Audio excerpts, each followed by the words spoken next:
Bismillahirrahmanirrahim. Assalamualaikum warahmatullahi wabarakatuh. Alhamdulillah, wassalatu wassalamu ala qudwatina Muhammad wa ala alihi wa sahbihi ajma'in. Saudara-saudara, saya berdoa dan berharap Anda tetap dalam kesuksesan hidup Anda. Dan insya Allah Anda semakin meyakini bahwa menjadi Muslim adalah solusi, menjadi Muslim adalah kebutuhan kita semua.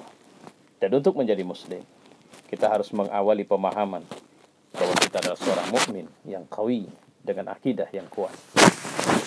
Kemarin kita sudah menjelaskan tentang bagaimana seorang memahami akidah dari pendekatan yang harfiah. Pada kesempatan ini kita coba melihat definisi-definisi terminologi dari akidah ini.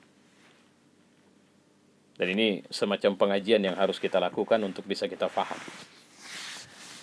Pertama, akidah itu adalah ada 3 komponen utama yang saling berkait satu sama lain. Kita tidak bisa menyimpannya pada komponen pertama dan mengabaikan 2 komponen yang lain.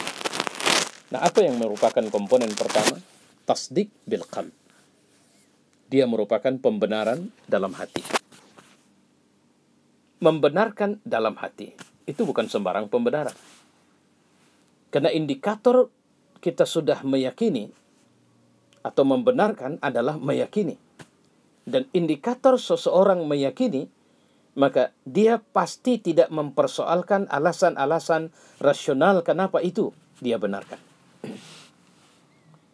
Kalau istilah saya bahwa keyakinan itu sifatnya suprarasional. Dia bukan sekedar sesuatu yang bisa dilogikakan. Ketika sampai pada tingkat kita tidak bisa melogikakan, kita tidak bisa merasionalkan, kita tetap pada konteks menerimanya sebagai sebuah kebenaran, karena yang kita yakini ini bukan sekedar kebenarannya saja, tapi sumber kebenarannya. Maka sifat akidah ketika kita harus melakukan proses tasdik bil qalbi, membenarkan dengan hati, adalah sebuah sifat yang memang dibutuhkan banyak orang. Fala wa rabbika la yu'minuna hatta yuhakkimuk. Itu kata Allah dalam Al-Quran. Fala wa rabbik, tidaklah demi Tuhanmu, la yu'minuna hatta yuhakkimuka.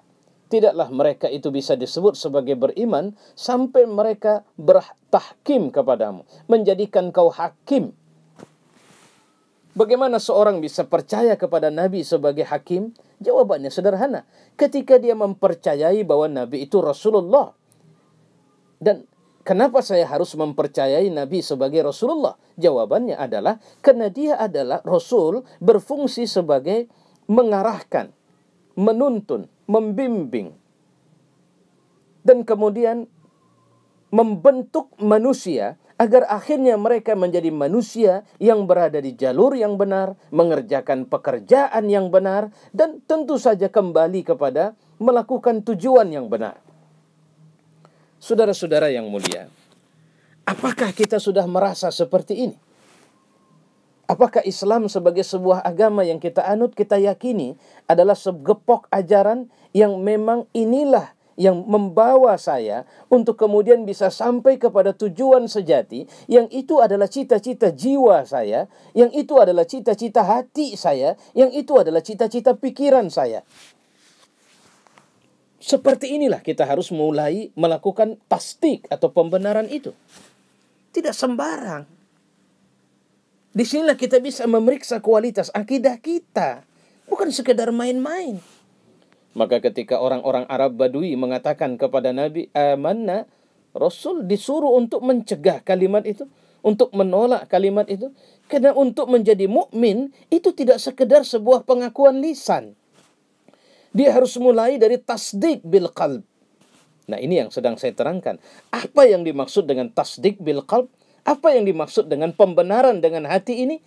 Yang pertama tadi saya sampaikan bahwa tidak perlu kita merasionalkan, tidak perlu kita melogikakan sesuatu yang memang tidak bisa dirasionalkan.